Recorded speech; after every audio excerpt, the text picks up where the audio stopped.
গ্রাম অঞ্চলের বেশিরভাগ মানুষ অসহায় দরিদ্র কৃষক, যাদের সামর্থ্যের বাইরে তারা এই এখন মাটির ঘরেই সেই বাপ দাদার ঐতিহ্য ধারণ করছে। আর এতেই এই মাটি ঘরের ঐতিহ্য এখনো বহাল আছে। মানুষের জীবনযাত্রার মান পর্যায়ক্রমে উন্নত হচ্ছে। মাটির ঘর এটি দীর্ঘদিনের ঐতিহ্য, এটি বিলুপ্ত হওয়ার পথে। সিরাজগঞ্জ জেলার তারাস উপজেলার সগুনা ইউনিয়নের পতিরামপুর গ্রামে ঘুরতে এসে দেখতে পেয়েছি মাটির বাড়ি মাটির ঘর। প্রিয় দর্শক, এটি পতিরামপুরের একটি ঐতিহ্য। পতিরামপুরের মাটির বাড়ি মাটির ঘরের ঐতিহ্য নিয়ে কথা বলবো এই গ্রামেই বেড়ে ওঠা একজন কৃতি সন্তান, সিরাজগঞ্জ জেলা পরিষদে উচ্চমান সহকারী কর্মকর্তা মুকুল হোসেনের সাথে। আসলে এটি এঁটেল মাটি, তো এই মাটি অনেক হার্ড এবং শক্ত। অত্র এলাকায় মাটির ঘরই সংখ্যাই বেশি। তারপরে এটি এখন বিলুপ্তির পর্যায়ে।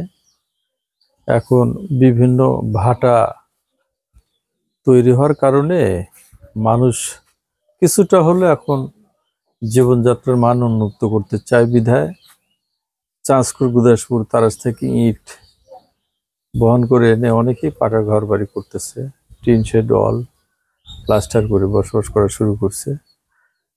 কিন্তু গ্রাম অঞ্চলের বেশিরভাগ মানুষ অসহায় দরিদ্র কৃষক, যাদের সামর্থ্যের বাইরে তারা এই এখন মাটির ঘরেই সেই বাপ দাদার ঐতিহ্য ধারণ করছে। আর এতেই এই মাটি ঘরের ঐতিহ্য এখনো বহাল আছে। এটা আমরা আমাদের এখানে আমরা দেখতেছি মাটির ঘরে এটি গায়ের মনে ধসেও পড়ে না। শহর থেকে কোনো আত্মীয় স্বজন রিলেটিভস আসলে তারা মাটির ঘরে থাকতে ভয় পায়, কিন্তু আসলে মাটির ঘরে খুব শক্ত দেখা যায় এরকম। এবং এটি সেলিং করে এরপরে ধানও রাখা যায়। বিল্ডিং এর চেয়েও কোনো অংশে কম নয়, শক্ত। ঝড় বৃষ্টি হলে কোনো সমস্যা হয় না। এই মাটির ঘর আসলে তৈরি করে কেমনে?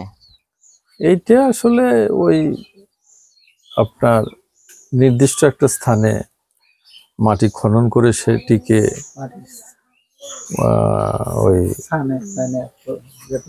মাটি তৈরি করে একটা পর্যায়ে যখন ওই দেওয়াল আঠালো হয়, তারপরে দেওয়াল গাঁথে। ওই এখন তার মানুষ ওইভাবে তৈরি করে না, আগেরই যে ঘরগুলো আছে এগুলো এইভাবেই আছে। তবে যাই হোক, ওই নিচে বাড়ির পাশে খনন করে কোদাল দিয়ে মাটি তৈরি করে নিয়ে কর্দমাক্ত করে এটি গাঁথে। মানুষের জীবনযাত্রার মান পর্যায়ক্রমে উন্নত হচ্ছে। মাটির ঘর এটি দীর্ঘদিনের ঐতিহ্য, এটি বিলুপ্ত হওয়ার পথে। তারপরে উদাত্ত আহ্বান রাখবো এই স্মৃতি, বাপ দাদার স্মৃতি ধরে রাখার জন্য।